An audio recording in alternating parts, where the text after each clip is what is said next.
Je suis rentrée de l'hôpital après avoir accouché et j'ai trouvé ma fille de 4 ans pâle et silencieuse. Que s'est-il passé pendant que maman était absente? Ai-je demandé doucement.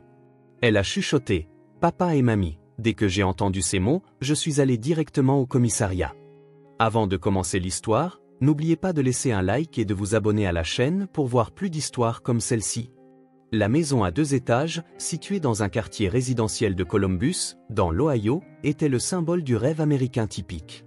Dans le jardin de devant, entouré d'une palissade blanche, les rosiers qu'Emily Sanders avait amoureusement cultivés étaient en pleine floraison, et un paillasson fait main accueillait les visiteurs sur le porche. Emily travaillait comme graphiste dans une petite agence de publicité locale tout en élevant sa fille de 4 ans, Lily. Le matin, à la table du petit déjeuner, Emily écoutait le bruit de son mari, Michael, lisant le journal pendant qu'elle préparait des pancakes pour sa fille. Michael était un homme sérieux qui travaillait dans un cabinet comptable en ville et préférait un mode de vie réglé. Après 7 ans de mariage, leur relation était calme et stable. « Lily, tu tiens mal tes baguettes », résonna la voix de Dorothy de l'autre côté de la table. Dorothy était la mère de Michael et portait un intérêt tout particulier à l'éducation de sa petite fille. Elle avait emménagé avec eux 6 mois plus tôt, sur la suggestion de Michael, quand Emily était tombée enceinte. « Lily n'a que 4 ans, dit doucement Emily. C'est précisément pour cette raison qu'il est important de lui apprendre les bonnes manières maintenant, rétorqua Dorothy, fixant Lily de son regard perçant derrière ses lunettes. Tous mes élèves sont devenus des personnes respectables. Il ne faut pas sous-estimer l'importance de l'éducation précoce. Lily, l'air anxieux, leva les yeux vers sa mère. L'adorable petite fille aux boucles blondes et aux yeux bleus semblait tendue en présence de sa grand-mère ces derniers temps. Lily fait de son mieux, dit Emily en caressant doucement la tête de sa fille. Je pense qu'il est important que les enfants aient le temps d'être des enfants. Trop la gâter n'est pas une bonne chose, répliqua Dorothy, les lèvres pincées. Lily a un potentiel merveilleux. À 4 ans, elle sait déjà lire l'alphabet et compter jusqu'à 20. Nous devrions l'aider à se développer davantage. Michael leva les yeux de son journal, affichant une expression délicate, pris entre sa mère et sa femme. Maman, Emily n'a pas tort non plus. Tu es trop tendre, Michael, dit Dorothy en regardant son fils. Quand je t'ai élevé, j'étais bien plus stricte. C'est pour ça que tu es devenu un adulte si respectable. Emily soupira intérieurement. Elle pouvait comprendre l'enthousiasme de sa belle-mère pour l'éducation, mais elle le trouvait parfois excessif. Elle remettait particulièrement en question l'approche consistant à faire pratiquer l'écriture et les chiffres à Lily au détriment de son temps de jeu libre. « Emily, comment te sens-tu » demanda Michael, changeant de sujet. « Tout se passe bien jusqu'à présent », répondit Emily en posant la main sur son ventre de 8 mois. « J'accouche le mois prochain, donc je vais bientôt entrer à l'hôpital. » Nous nous occuperons de Lily pendant ton absence, ne t'inquiète pas, déclara Dorothy d'une voix assurée. Michael aidera entre 2 journées de travail, et je peux très bien me débrouiller seule. Emily sourit, mais une légère anxiété traversa son esprit. Il y avait des divergences entre l'approche éducative de Dorothy et sa propre philosophie parentale. Cependant, à l'approche de l'accouchement, il était certainement rassurant d'avoir quelqu'un sur qui compter. Lily, pendant que maman sera à l'hôpital, tu resteras avec papa et mamie, dit doucement Emily à sa fille. Mais je reviendrai bientôt à la maison. Lily hocha légèrement la tête, mais son expression portait encore des traces d'anxiété. Ne t'inquiète pas, ma chérie, dit Dorothy en prenant la main de sa petite fille. Mamie et toi, nous allons étudier beaucoup de choses ensemble. J'ai préparé un programme spécial pour t'aider à devenir une enfant intelligente. Cet après-midi-là, Emily eut son dernier contrôle chez l'obstétricien. Le médecin l'informa de son hospitalisation prévue pour la semaine suivante, et elle réalisa que l'accouchement approchait vraiment. À son retour à la maison, elle vit Dorothy faisant réciter l'alphabet à Lily. A, B, C, D. Entendait-on la petite voix de Lily? Très bien, ma chérie, dit Dorothy en hochant la tête avec satisfaction. Demain, nous essaierons des lettres plus difficiles. Emily sourit en pensant à la vie qui commencerait la semaine prochaine. L'impatience de donner naissance à une nouvelle vie se mêlait à une légère anxiété à l'idée de laisser Lily. Le lundi matin de la semaine suivante, Emily se tenait près de la porte d'entrée avec une petite valise. Bien que le travail n'ait pas encore commencé, son admission était programmée sur ordre du médecin. Lily s'agrippa aux jambes de sa mère et ne voulait pas la lâcher. « Maman, je veux venir avec toi », dit Lily d'une voix tremblante. « Non, ma chérie, l'hôpital est un endroit réservé aux adultes, répondit Émilie en prenant sa fille dans ses bras et en l'embrassant sur la joue. Mais je reviendrai bientôt avec le bébé. Quand est-ce que tu reviens? Dans une semaine tout au plus. Ce sera fini avant même que tu t'en rendes compte, répondit Émilie en caressant les cheveux blonds de sa fille. Papa et mamie vont bien s'amuser avec Lily. Dorothy prit la main de Lily. C'est ça, ma chérie. Mamie et toi, nous allons apprendre plein de nouvelles choses ensemble. Michael posa la main sur l'épaule de sa femme. Ne t'inquiète pas, j'essaierai de rentrer tôt aussi. Émilie embrassa son mari et serra Lily une dernière fois dans ses bras avant de monter en voiture. En regardant sa fille lui faire signe depuis la lunette arrière, elle sentit un pincement au cœur. Les 2 premiers jours à l'hôpital se passèrent paisiblement. Michael venait lui rendre visite tous les jours après le travail et lui donnait des nouvelles de Lily. Maman lit des livres d'images à Lily. Elles sont allées au parc ensemble aujourd'hui. En entendant ces récits, Émilie se sentit rassurée. La 3e nuit, Émilie appela Michael. Comment va Lily? Elle va bien. Elle dîne avec maman en ce moment, répondit Michael, la voix un peu fatiguée. Elle n'a pas dit qu'elle voulait me parler? Il y eut un bref silence à l'autre bout du fil. En fait, maman dit qu'il vaut mieux limiter les appels pour que Lily puisse se concentrer. Se concentrer sur quoi? L'anxiété s'insinua dans la voix d'Émilie. Sur l'étude. L'écriture de l'alphabet, la pratique des chiffres. Pouvez-vous imaginer gagner 10 000 $ par mois juste avec YouTube, depuis chez vous? C'est exactement ce que j'ai fait avec des histoires sans visage ni voix. Consultez le lien dans la description si vous êtes curieux. Maman dit que Lily est très intelligente, alors elle veut profiter de cette occasion pour l'aider à se développer davantage. Michael, Lily n'a que 4 ans. Elle n'a pas besoin d'étudier autant. Je comprends, mais maman est une professionnelle de l'éducation, on devrait pouvoir lui faire confiance. Une légère irritation perçait dans la voix de Michael. Toi non plus, tu ne devrais pas stresser. Le stress n'est pas bon pour toi. Après avoir raccroché, Émilie s'allongea dans son lit, fixant le plafond. Elle comprenait les paroles de son mari, mais son instinct maternel semblait la mettre en garde contre quelque chose. Le 4e après-midi, Émilie appela de nouveau. Cette fois, elle voulait parler directement à Lily. « Émilie, c'est l'heure des études maintenant », lui répondit la voix de Dorothy. « Ma petite Lily est en pleine concentration, il vaut mieux ne pas la déranger. »« Mais je suis sa mère. J'ai le droit de parler à ma fille. »« Bien sûr que vous l'avez.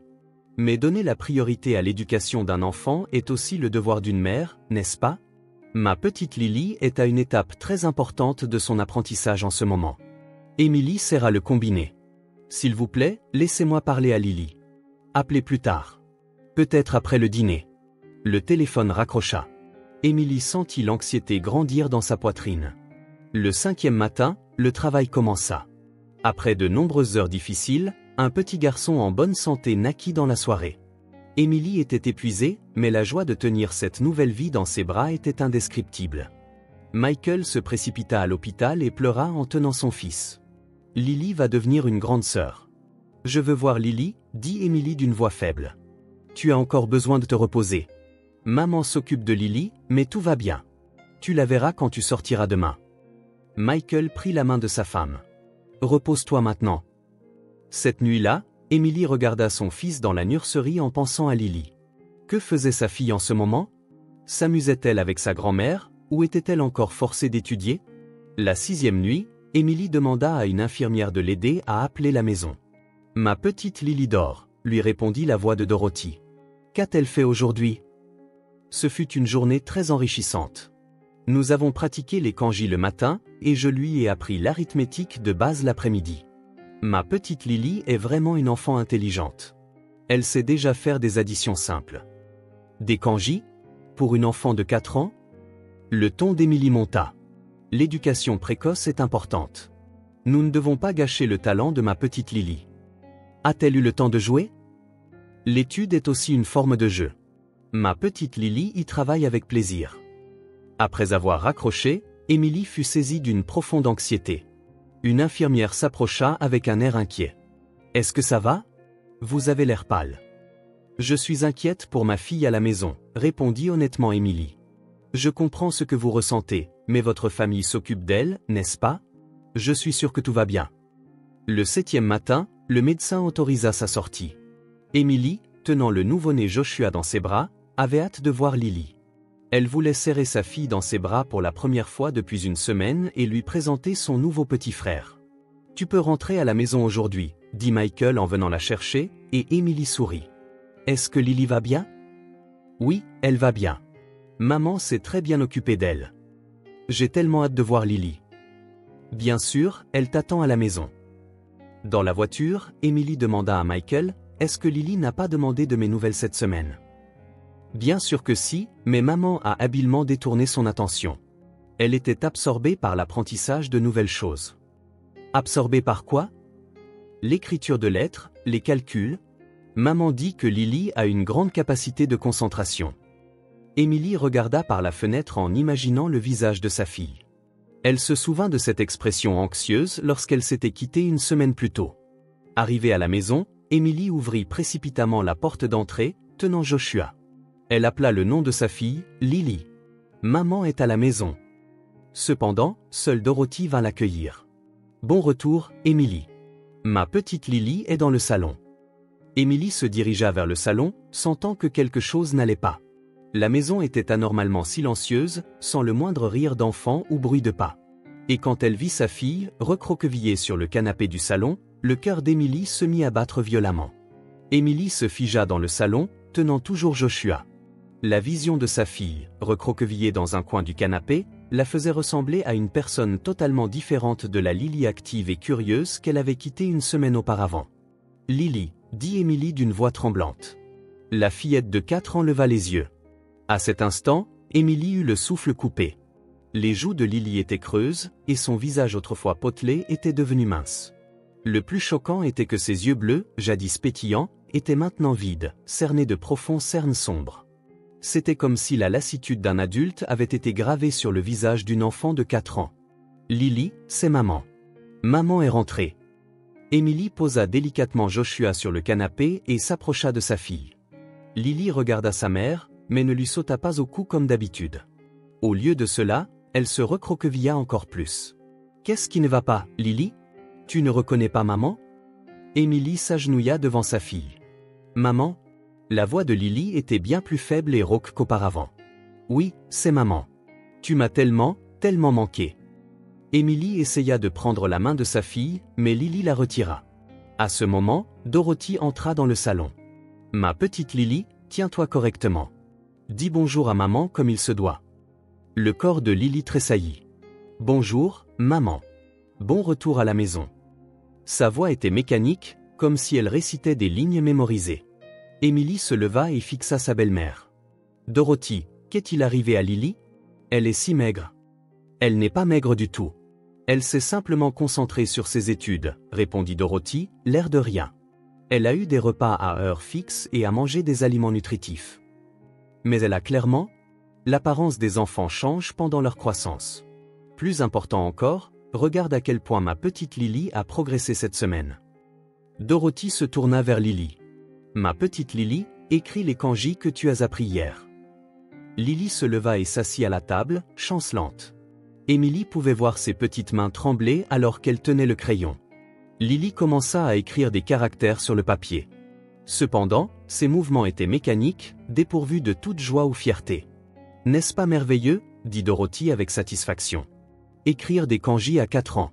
C'est un génie. » Emily fixa les caractères écrits par sa fille. Les kanji étaient en effet écrits avec précision, mais les traits étaient tremblants et la pression faible. Surtout, il n'y avait aucun sentiment de réussite ou de bonheur dans l'expression de Lily. « Lily, bon travail. » Emily essaya de prendre sa fille dans ses bras, mais remarqua que le poids de Lily avait nettement diminué. « Combien de poids a-t-elle perdu? » « Il n'y a pas besoin de s'inquiéter du poids, » l'interrompit Dorothy. « Quand les enfants se concentrent sur leurs études, ils s'affinent naturellement. » Michael rentra du travail le soir. Il était heureux de voir Joshua, mais ne sembla pas aussi sensible qu'Emily au changement de Lily. « Lily, c'est papa. » Michael tendit la main vers sa fille. Lily leva les yeux vers son père, mais n'esquissa pas son sourire habituel. Au lieu de cela, elle montra une expression effrayée. Pendant le dîner, Emily observa attentivement la façon dont Lily mangeait. Les mouvements de sa fille pour porter la nourriture à sa bouche étaient lents, comme si elle avait peur de manger. Lily, mange plus, dit Dorothy d'un ton autoritaire. Lily souleva la cuillère avec des mains tremblantes, mais s'arrêta avant de la porter à sa bouche. Je la chronomètre, expliqua Dorothy à Emily. Les repas font aussi partie de l'éducation. Si elle ne finit pas dans le temps imparti, cela affecte la période d'études suivante. Chronométrer le repas d'une enfant de 4 ans? Lui apprendre des habitudes de vie efficaces est important. Emily regarda son mari, mais Michael se contenta d'afficher une expression troublée. Cette nuit-là, en couchant Lily, Emily se retrouva seule avec sa fille. « Lily, est-ce que tu t'es amusée pendant que maman n'était pas là ?» demanda doucement Emily. Lily remonta la couverture jusqu'à son menton et secoua légèrement la tête. « Tu ne t'es pas amusée ?» Lily regarda le visage de sa mère, et des larmes emplirent ses yeux. Cependant, elle ne dit rien. « Lily, tu peux tout dire à maman. Maman sera toujours du côté de Lily. » Après un long silence, Lily dit d'une petite voix, « Maman, je suis fatiguée. » « Qu'est-ce qui te fatigue ?»« Les études. »« Combien de temps étudiais-tu chaque jour ?» Lily essaya de compter sur ses doigts mais s'embrouilla à mi-chemin. Du matin jusqu'au soir. Le cœur d'Emily commença à s'emballer. « Avais-tu le temps de jouer ?» Lily secoua la tête. « Et les siestes ?» Elle secoua de nouveau la tête. Emily posa sa main sur la joue de sa fille. « Lily, que s'est-il passé pendant que maman était absente ? Dis-moi la vérité. » Lily s'apprêtait à ouvrir la bouche un instant, mais soudain, un bruit se fit entendre à la porte. On entendit les pas de Dorothy dans le couloir. Le corps de Lily se raidit et se mit à trembler. « Sois sage, » chuchota Lily pour elle-même. « Si je ne suis pas sage, alors encore ? Encore quoi ?» Emily saisit doucement l'épaule de sa fille. On frappa à la porte. « Emily, c'est l'heure pour ma petite Lily de dormir », entendions la voix de Dorothy. « Nous avons bientôt fini », répondit Emily, mais Lily avait déjà fermé les yeux, faisant semblant de dormir. Le lendemain matin, Emily se leva tôt pour voir Lily. Dans la chambre de sa fille, des plannings d'apprentissage étaient affichés sur tous les murs. 6 heures, réveil. 6h30, petit déjeuner. 7 heures, début de la pratique de l'écriture. La journée était gérée à la minute près. « Qu'est-ce que c'est que ça ?» demanda Emily à Dorothy. « C'est un programme d'apprentissage efficace que j'ai créé pour maximiser le talent de ma petite Lily. » Pour une enfant de 4 ans, ce genre de programme, c'est le résultat de l'éducation précoce. Ma petite Lily a fait des progrès merveilleux. À ce moment, Lily apparut dans la cuisine. Elle leva les yeux vers l'horloge murale et s'assit précipitamment sur sa chaise. 7h15, heure du petit déjeuner, marmonna Lily mécaniquement. Emily posa des pancakes devant sa fille. « Tu peux manger lentement, Lily. » Cependant, Lily se mit à manger à la hâte en regardant le minuteur. Puis elle renversa un peu de sirop. « Je suis désolée, répéta Lily, presque en pleurant. « Ce n'est pas grave, il suffit d'essuyer, » dit doucement Emily, mais la peur de Lily ne s'apaisa pas. Après le déjeuner, Emily emmena Lily dans le jardin. Elle voulait lui reparler dans un endroit où elle pourrait être seule. « Lily, est-ce que tu te sens en sécurité avec maman ?» Lily hocha légèrement la tête. Que s'est-il vraiment passé pendant que maman était absente? Y a-t-il eu quelque chose d'effrayant? Lily resta silencieuse un long moment, mais finit par dire d'une petite voix. Pendant que maman était absente? Que s'est-il passé? Demanda doucement Emily en tenant la main de sa fille. Lily regarda dans les yeux de sa mère et répondit d'une voix larmoyante. Papa et mamie. Au moment où elle entendit ces mots, une décharge électrique traversa le corps d'Emily. La voix tremblante de sa fille, son corps émacié, ses yeux remplis de peur, tout racontait l'histoire d'une réalité terrifiante. Emily se leva, et sans hésiter, attrapa les clés de la voiture. Lily, sortons avec maman. Où ça? Dans un endroit sûr. Sur le parking du poste de police de Columbus, Emily prit une profonde inspiration. Lily était recroquevillée sur la banquette arrière, serrant fermement la main de sa mère. Joshua était également avec eux. « Maman, c'est quoi cet endroit ?» La voix de Lily était remplie d'anxiété. « C'est un endroit sûr. Les gens ici vont protéger Lily, » dit Emily en caressant doucement la joue de sa fille. « Tu n'as plus à avoir peur. » À l'accueil du poste de police, Emily dit d'une voix tremblante, « Je voudrais signaler des soupçons de maltraitance infantile. » La policière à l'accueil changea d'expression en voyant Lily, si maigre. « Venez par ici, s'il vous plaît. Je vais appeler un spécialiste. » On les conduisit dans une pièce privée, Et bientôt, Mary Johnson, une travailleuse sociale des services de protection de l'enfance, apparut. Emily expliqua en détail les événements survenus pendant sa semaine d'hospitalisation, les changements de Lily et les paroles de sa fille. Mary écouta avec une expression sérieuse. « Ma petite Lily, peux-tu nous en parler ?» Mary s'accroupit au niveau des yeux de l'enfant. Lily se cacha derrière sa mère, mais finit par répondre d'une petite voix, « Mamie me faisait étudier du matin jusqu'à tard le soir. Quand je faisais des erreurs, elle me mettait seule dans la pièce. Si je ne finissais pas de manger dans le temps imparti, on m'enlevait ma nourriture. » L'expression de Mary se durcit. « Quoi d'autre ?» Papa regardait, mais il ne disait rien. Quand mamie se mettait en colère, papa avait l'air d'avoir peur aussi. La voix de Lily devint encore plus faible. La nuit aussi, elle disait que c'était l'heure d'étudier, et les siestes n'étaient pas autorisées. Même pour aller aux toilettes, il y avait des heures fixes. « As-tu eu des repas corrects ?» « Juste un peu. » Mamie disait que c'était pour améliorer la concentration. Lily se mit à pleurer. Quand j'ai dit que je voulais appeler maman, elle a dit que ça nuirait aux études. Emily serra sa fille dans ses bras, convaincue que sa décision était la bonne. Mary se leva. « Faisons-la examiner par un médecin immédiatement. Ensuite, nous procéderons à une protection d'urgence. » Les résultats de l'examen à l'hôpital furent choquants. Le pédiatre, le docteur Harris, expliqua à Emily avec une expression grave, « Lily est clairement en état de malnutrition. Elle a perdu 1,5 kg en une semaine. Il y a aussi des signes de déshydratation et une fatigue extrême due au manque de sommeil. » « Va-t-elle s'en remettre ?» demanda Emily d'une voix tremblante. « Elle s'en remettra avec des soins appropriés.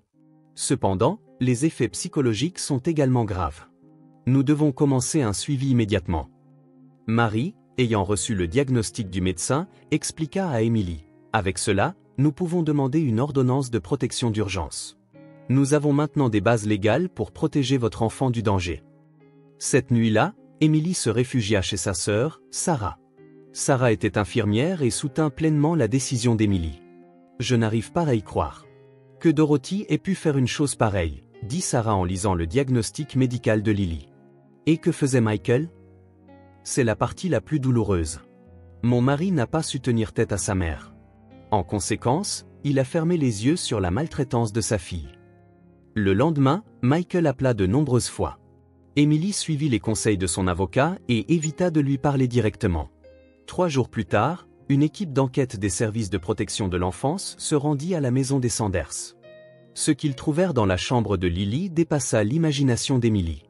Mary fit son rapport à Emily, des plannings d'apprentissage intitulés « Programme de développement de l'enfant génie » étaient affichés sur tous les murs. Il y avait des plans d'études détaillés de 12 heures par jour, des restrictions alimentaires, une réduction du sommeil et même un règlement des sanctions. Des sanctions ? Temps d'isolement pour les erreurs, réduction des repas, restriction d'utilisation des toilettes, etc. Ce n'est rien d'autre que de la maltraitance sur une enfant de 4 ans. L'équipe d'enquête découvrit également un journal éducatif que Dorothy tenait. Il contenait des notes détaillées sur les réactions de Lily et les points d'amélioration. Jour 2, Lily a pleuré, donc déjeuner réduit de moitié. Mesures nécessaires pour améliorer la concentration. Jour 4, refus de la demande d'appeler sa mère. Important de couper court aux caprices. Jour 6, perte de poids confirmée. Type de corps approprié nécessaire au développement du cerveau. Emily tremblait de colère et de tristesse en lisant ses notes. Une semaine plus tard, une audience d'urgence eut lieu au tribunal de la famille. L'avocat d'Emily présenta le diagnostic du médecin, le rapport de la travailleuse sociale et le programme éducatif découvert comme preuve. L'avocat de Michael argua que l'enthousiasme éducatif de la belle-mère était simplement allé trop loin, mais qu'il n'y avait aucune intention de maltraiter.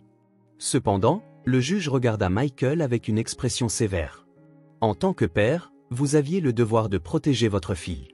Cependant, vous n'avez pas réussi à arrêter des actes de maltraitance évidents. Cela équivaut à de la négligence infantile. Dorothy tenta de justifier ses actions au tribunal, « J'ai tout fait en pensant à l'avenir de ma petite fille. L'éducation précoce est importante. Forcer une enfant de 4 ans à étudier 12 heures par jour et restreindre sa nourriture et son sommeil, est-ce de l'éducation ? » La voix du juge contenait de la colère. C'est clairement de la maltraitance infantile. Le juge rendit son verdict.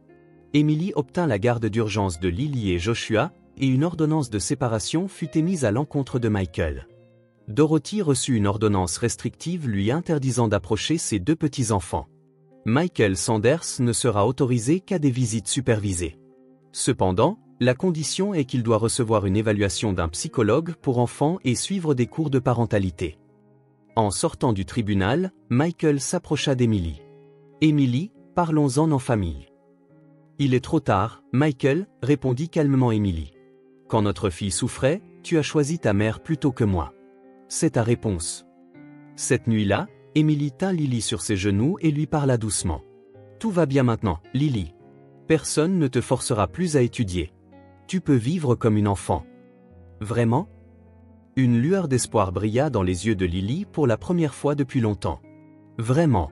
Maman te protégera toujours. » Lily sourit légèrement. C'était son premier vrai sourire depuis une semaine.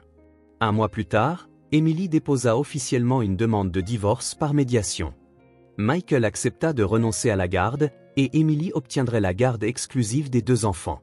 L'ordonnance restrictive stricte contre Dorothy fut maintenue, et Michael ne pouvait rendre visite aux enfants qu'une fois par mois sous la supervision d'un psychologue pour enfants. Lily suivait une thérapie avec un psychologue pour enfants 2 fois par semaine.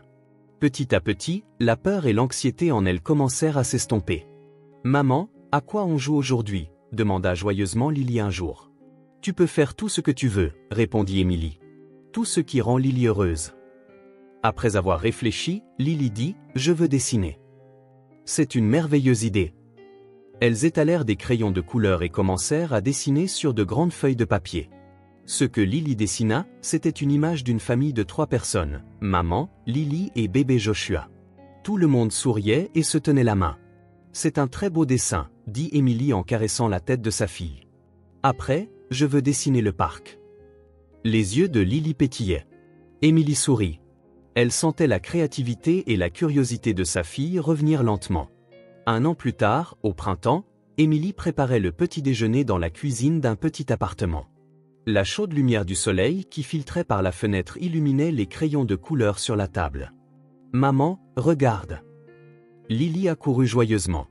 Elle tenait un dessin qu'elle avait fait la veille. « C'est un dessin de papillon. »« Il est magnifique, Lily. » Emily prit l'œuvre de sa fille et la mit sur le réfrigérateur. Là, des dizaines de dessins que Lily avait faits au cours de l'année écoulée étaient exposés. Chaque dessin était coloré et plein de l'imagination libre d'une enfant. Joshua, âgé d'1 an, tapait dans ses mains et riait dans sa chaise haute. Lily embrassa doucement la joue de son frère. « Bonjour, Josh. » La médiation de divorce s'était terminée 6 mois plus tôt, et Emily avait obtenu la garde exclusive de Lily et Joshua. La vie dans le petit appartement était parfois difficile sur le plan économique, mais la famille de 3 vivait des jours paisibles et épanouissants. Lily avait commencé à fréquenter une école maternelle locale. Les premiers mois, elle montrait de l'anxiété à l'idée d'interagir avec d'autres enfants, mais avec le soutien d'enseignants bienveillants et un suivi continu, elle retrouva progressivement son éclat naturel. « Qu'est-ce que tu prévois de faire à l'école aujourd'hui ?» demanda Emily. « Jouer dans le bac à sable avec des amis, et on a aussi un moment de chant. » Les yeux de Lily pétillaient. La maîtresse a dit qu'apprendre en jouant, c'est ce qu'il y a de mieux. Emily sourit. Les paroles de sa fille ne contenaient aucune de la peur ou de la contrainte d'avant. Michael rendait visite aux enfants 1 fois par mois sous la supervision d'un psychologue pour enfants. Il suivait des cours de parentalité et poursuivait sa thérapie, mais la réconciliation avec Emily était difficile. « Tu veux voir papa ?» demandait parfois Emily à Lily. « Un petit peu » répondait honnêtement Lily. « Mais je préfère être avec maman. » L'ordonnance restrictive contre Dorothy était toujours en vigueur. Toutes les lettres et tous les cadeaux de son ancienne belle-mère étaient renvoyés par l'intermédiaire de l'avocat. Le psychologue pour enfants, le Dr Wilson, évaluait le rétablissement de Lily tous les 3 mois. Le dernier rapport notait une amélioration remarquable. Lily se remet bien de son traumatisme, expliqua le Dr Wilson à Emily. Les pleurs nocturnes ont cessé, et sa peur de manger a disparu. Plus important encore, sa curiosité naturelle pour l'apprentissage est revenue. En effet, Lily aimait maintenant lire des livres. Cependant, cela venait d'un pur intérêt, et non d'une étude forcée. « Maman, ce livre est intéressant », dit Lily en tournant les pages. La princesse devient amie avec un dragon. Ça a l'air d'une belle histoire. Qu'est-ce que tu en penses ? Je ne pense pas que le dragon soit méchant. Il était probablement juste seul. Émilie pouvait sentir l'empathie grandissante de sa fille. À travers son expérience douloureuse, Lily avait développé un cœur qui comprenait la douleur des autres. L'enseignante de l'école maternelle, Madame Davis, rapportait régulièrement à Émilie les changements de Lily. Au début, Lily se contentait de regarder les autres enfants jouer de loin, mais maintenant, elle participe activement au jeu et fait même parfois preuve de leadership. Et pour les études? Elle apprend à un rythme naturel. Nous ne forçons rien du tout. Nous ne fournissons un soutien approprié que lorsqu'elle montre elle-même de l'intérêt. Émilie était soulagée. Elle était surtout heureuse que Lily puisse à nouveau prendre plaisir à apprendre. Un week-end, ils firent tous les trois un pique-nique dans un parc voisin. Lily courait après les papillons sur l'herbe, et Joshua jouait avec des jouets sur la couverture. « Maman, regarde. Un papillon s'est posé sur ma main !» cria Lily avec enthousiasme. « C'est incroyable. Le papillon sait que Lily est une gentille fille. » Lily regarda le papillon et dit, « Les papillons, avant, c'étaient des chenilles, n'est-ce pas? Mais ils sont devenus magnifiques. » Émilie sentit une signification profonde dans les paroles de sa fille. Lily elle-même, à travers son expérience douloureuse, était devenue une enfant au cœur plus fort et plus beau. Le soir, sur le chemin du retour, Lily tint la main de sa mère et dit, « Maman, on est heureux, n'est-ce pas? » « Oui, très heureux, » répondit Émilie. « Qu'est-ce que tu penses que c'est, une vraie famille ?» demanda soudainement Lily. Émilie s'arrêta et regarda dans les yeux de sa fille. Une vraie famille, ce sont des gens qui tiennent les uns aux autres, qui s'aiment et qui s'entraident quand il y a des problèmes. Et surtout, ce sont des gens qui font passer le bonheur des enfants avant tout. Alors, on est une vraie famille, sourit Lily avec satisfaction. Cette nuit-là, après avoir couché Lily et Joshua, Émilie s'assit seule, buvant un café et regardant par la fenêtre. Les étoiles brillaient magnifiquement. Les événements de l'année précédente avaient certainement laissé de profondes cicatrices sur la famille. Cependant, ils avaient beaucoup appris de ces blessures. Émilie comprenait profondément ce qu'est le véritable amour, ce que signifie la responsabilité parentale et ce qui est vraiment important pour les enfants. De la chambre de Lily venait le son d'une respiration paisible. Sa fille dormait, cette nuit encore, sans souffrir de cauchemars. C'était le plus grand bonheur d'Émilie. Demain commencerait un autre nouveau jour pour eux trois. Il y aurait des difficultés, mais dans un foyer rempli d'amour et de compréhension, les enfants grandiraient en bonne santé. Émilie sourit légèrement vers le ciel étoilé. Nous étions devenus une vraie famille.